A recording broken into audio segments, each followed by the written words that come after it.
I still remember the exact second everything tilted. One minute I was just another guy driving home tired, thinking about leftovers in the fridge. The next minute I was staring at flashing lights in my rearview mirror and thinking, here we go again. Funny thing is, I wasn't scared at first. I was annoyed. Annoyed in that quiet way you get when life keeps testing the same bruise over and over like it's checking to see if you finally learned your place. Yeah, that was my mistake. Because that night wasn't about a traffic stop. It was about power and who thought they owned it. My name's Daniel Brooks. At the time, I was 46, recently retired from a long career most people wouldn't expect when they looked at me. No uniform, no medals on display, just jeans, a jacket, and a regular sedan rolling through a town called Ashford Ridge. Small place. One of those towns where everything looks calm on the surface. American flags on porches. Diners with cracked vinyl booths. But you can feel something tighten in your chest the moment you cross the city limit sign. You know what I mean? That unspoken rule that some people belong more than others. I noticed the patrol car early. Years of habit. I checked my speed, checked my mirrors. Everything was fine. Still, the lights came on. I pulled over, clean textbook hands on the wheel where anyone could see them. The officer walked up slow, way too slow. Thumb hooked near his belt like he wanted me to notice. He leaned down and said, "License and registration." No, hello, no reason. Just the command. I smiled, polite, calm. "Sure thing, officer. May I ask what I'm being stopped for?" His eyes narrowed like I'd just insulted him. "Your vehicle matches a description. Don't make this harder than it needs to be." That sentence right there. I'd heard it before. Different voices, same tone. I told him where my wallet was moved, carefully handed everything over. He studied my ID longer than necessary, like the answer he wanted wasn't printed on it. "Step out of the car," he said. I hesitated, not because I was scared, but because I knew what came next. "Is there a reason?" I asked. His voice jumped an octave. "Now." So I stepped out, hands visible, calm. Always calm. That calm seemed to make him angrier. He got close, too close, and muttered, "You think you're smarter than me." I actually laughed just a little out of pure disbelief. That was the spark. Next thing I knew, his hand was on my arm, hard, spinning me around, shoving me against my own car. The metal was cold on my cheek. "Hands behind your back," he barked. The cuffs snapped shut, tighter than necessary. I felt the shift in my jacket as he searched me, felt his hand pause when it brushed something inside. He pulled back the fabric and froze. For a split second, I saw it on his face. Recognition, confusion, then panic. "What's this?" he snapped. I looked straight ahead and said calmly, "That's my identification." He pulled it out, stared at it, then at me. His grip tightened. Instead of stopping, instead of saying a word that might save him, he hissed, "You think a fake badge is gonna save you fake." That's what he decided. Not mistake, not misunderstanding. Fake. Someone across the street was filming. I didn't know it then, but I felt the shift in the air. People slowing down, doors opening. The officer shoved me toward his cruiser and slammed me into the back seat. As the door closed, I exhaled slowly and thought, well, you just stepped into something you don't understand. At the station, they sat me in a chair under buzzing lights, cuffs still on.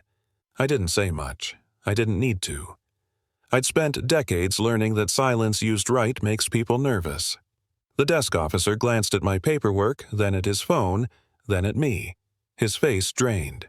He whispered something to another officer. 10 minutes later, the chief stormed in red-faced, talking fast about confusion and apologies and how this didn't need to go anywhere. "I'd like my phone call," I said. That was it. That one sentence changed the tone in the room. The call I made wasn't emotional. It was precise. Location, status, situation. The person on the other end understood immediately. Within the hour, things started moving in ways Ashford Ridge had never seen. What I didn't know yet was that the video was already online. Millions of views by midnight.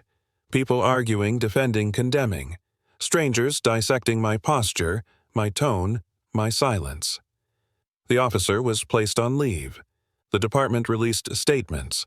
The town council called emergency meetings. And me, I went home, took off my jacket and looked at the red marks on my wrists. They faded slower than you'd think. Over the next few days, everyone wanted a reaction, an outburst, a headline quote. I didn't give them one. Instead, I talked about patterns, numbers, policies, how often stops like mine happened in that town and how often complaints disappeared. That's when the narrative shifted. This wasn't one bad moment. It was a system. The officer did interviews, said I'd been disrespectful, said he feared for his safety. Watching him talk about me like I was some unknown threat was surreal. I'd led people through far worse situations without raising my voice, but that didn't fit his story. So I stayed quiet and let the evidence speak. When the investigation went federal, everything cracked open. Old reports surfaced. Body cams that mysteriously failed.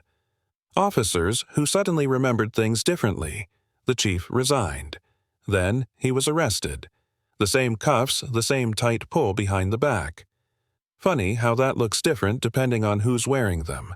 Months later, I testified. Not about my feelings, but about accountability. About how power without oversight rots. About how dignity isn't loud, it's consistent.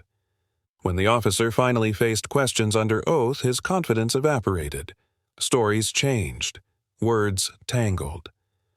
The room saw what I'd seen that night on the roadside. A man used to control lost without it. Afterward, as I walked out of the courthouse, he yelled my name from behind a barrier. "You ruined my life," he shouted. Cameras everywhere. I turned, looked at him and said, "No, you revealed it." He called me a liar, said, "People like me always play the victim." And there it was. Clear as day. Not anger, not fear, belief. A belief that justified everything he'd done. A year later, Ashford Ridge looks different. New policies. New leadership. Some officers gone, others retrained. A kid who filmed the stop is now studying criminal justice, still amazed that hitting record mattered. As for me, I drive those roads without tension now, but I don't mistake progress for permanence. Systems don't change once. They need pressure again and again. So here's my question to you. If you'd been in my place, would you have shouted, fought, demanded justice right there on the asphalt?